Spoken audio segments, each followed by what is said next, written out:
How's it going, guys? Sitting here having some morning coffee. Thought I'd do a quick video here for you guys. Leather work is not hard. You just gotta have a few little tips, and you gotta buy nice quality leather and have a few things, on hand. You need an 8-inch wheel grinder in your shop, because we use that to grind these sides and flush them up when we get through the sheath. And of course you need leather.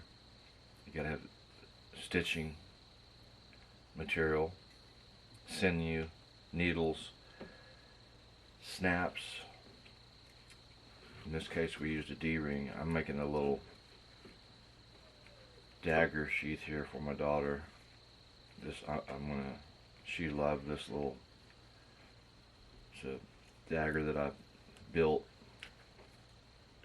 So I'm making a little custom leather sheath for it.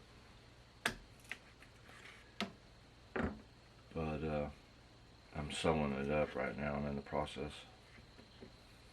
So you need quality leather. You're going to need some snaps. You'll need a snap setter tool.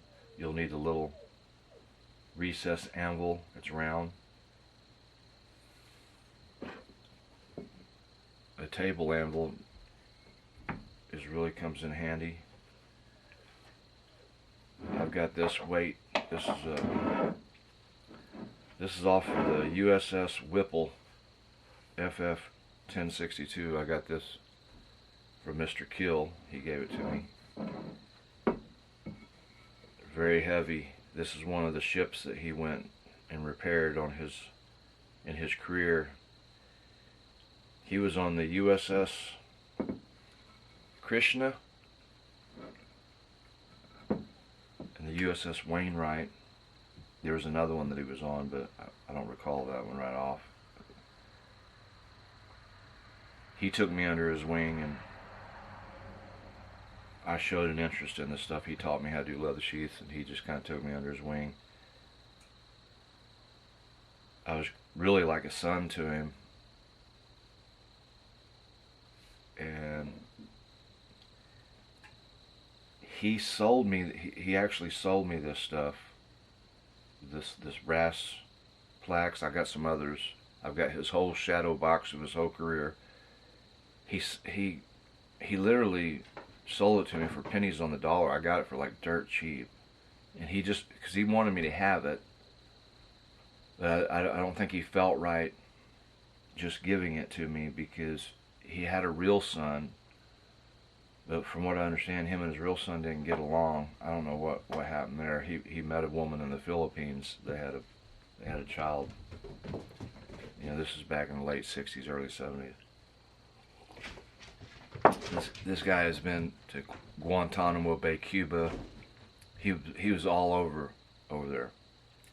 They would pull up their ship and they would repair other ships. This is one of them that he was on. He was a master engineer, petty chief officer. I think he was one of the senior. Very, very intelligent man. Very, very focused. Let's just put it that way. This comes in handy. It's so heavy. I put it on stuff, and you can put this anvil to weight stuff down. But you need to get high quality leather. I got mine at Tandy. They run cells. You trace out your knife. Usually your spacers are a 1/2 inch to 3/4 inches wide. For large blades, you want them to be 3/4 inches, because you can make sure your excess always goes to the outside and keep your inside walls flush, because these can be grinded down. I take these out to my drill press with a little drill bit, and I drill all these holes. They need to be pretty close. They don't have to be perfect. I've tried doing, they've got a roller deal where you can roll out the little dots, but it's tough unless you got a sewing machine to use that. So I use the roller dots just to stay in line, and then that keeps my straight line, and I keep them pretty tight distance, and they usually come out really nice. So you just measure out your knife, what you want, and then you got to have snaps. You need a snap setter and the recess anvil.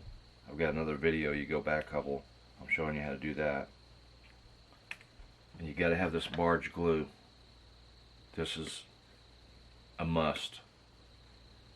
The best all-purpose cement in the world right there. Of course, you need like stuff like this. You need cutters. I got this punch from Mr. Kill. It's old. It's a really good one. You need a scribing knife. I made this one. See, it's actually easier to put your spacers on, let them dry, and then scribe them while they're on the sheath, you know. And you need a setting hammer for setting your snaps. So anyway, I just want to do this quick video, tell you a little bit about Mr. Kill. He passed away 3 years ago. And